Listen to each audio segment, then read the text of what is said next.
Maître Jules Sajavon vous dira que le problème de la magistrature, le problème de la justice ne se pose pas malheureusement maladroitement au Togo. En dehors du Togo, dans les pays espaces francophones, vous prenez le Bénin, vous prenez aujourd'hui la Côte d'Ivoire, vous prenez le Sénégal, vous voyez ce qui se passe. Mais je fais allusion à ce qui se passe aujourd'hui au niveau de ce pays. Est-ce que vous ne constatez pas que les pays africains francophones sont à la traîne? Même sur le plan économique. Regardez les pays qui ont évolué, qui évoluent économiquement, politiquement en Afrique. Est-ce que ce sont les francophones? Non. Non. Ce sont les pays anglophones. Et parfois quelques rares pays arabophones. Mais les pays francophones, on les entraîne. Quand on prend les 10 pays les plus développés en Afrique, il n'y a aucun pays francophone. Malgré on fait comme pas de la Côte d'Ivoire, machin, mais il y a des tas de pays anglophones qui nous dépassent. C'est parce que c'est le pouvoir politique qui est en place dans les pays francophones qui occasionne et qui génère cette façon de faire. Donc nous avons hérité, nous avons hérité de ça de la France. C'est la colonisation française qui a fait ce que nous sommes devenus. Si vous permettez de dire des gens faux, des gens corrompus. C'est ça. C'est ce qui se passe au niveau de la Côte d'Ivoire, au niveau du Sénégal, et au niveau également du Bénin, où Madame Rikia Madougou a été embastillée avec ses camarades du parti Les Démocrates, aujourd'hui emprisonnés. Parce qu'on ne veut pas, les pays africains ne veulent pas que les choses évoluent pour le bonheur du peuple africain.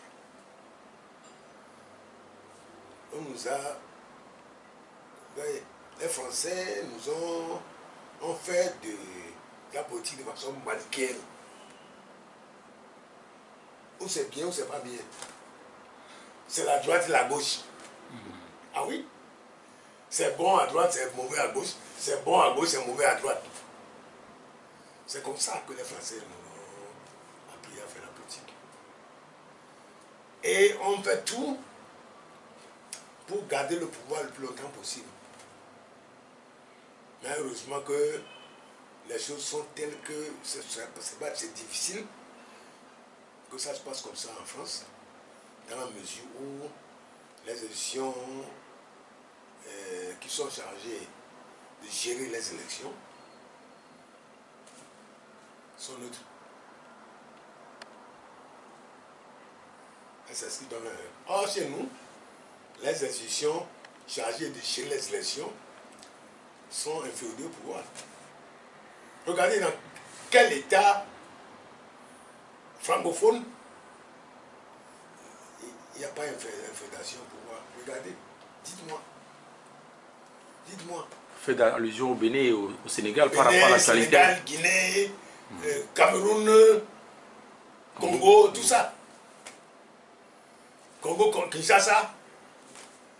La dernière élection, moi j'ai suivi. Pourquoi j'ai suivi?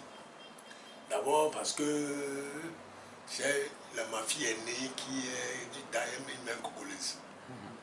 Donc je suis. Deuxièmement, lorsque mon fils était parti, j'ai fait partie des experts internationaux qui étaient allés au chevet du Congo.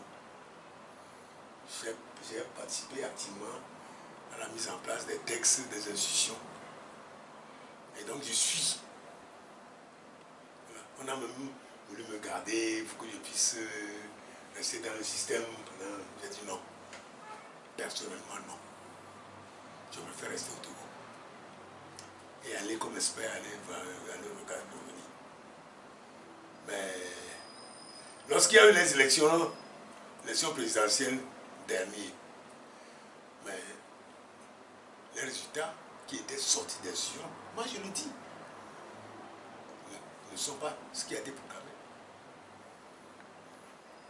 C'est pour ça que quand la CENI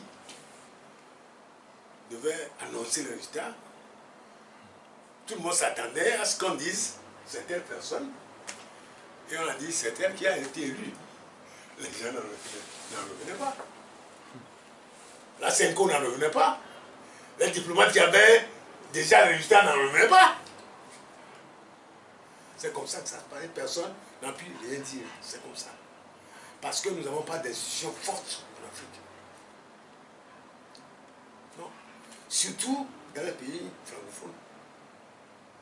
On n'a pas d'institutions fortes. C'est pour ça que j'ai proposé une fois, devant la Commission des droits des nations africaines des droits de l'homme à Banjul, j'avais proposé qu'on mette en place une structure africaine, panafricaine, chargée d'organiser les élections dans les pays africains. Lorsque les élections viendraient, que cette structure aille organiser les élections dans le pays. Comme ça, il n'y aura pas de fraude, il n'y aura pas de contestation, il n'y aura pas de violence.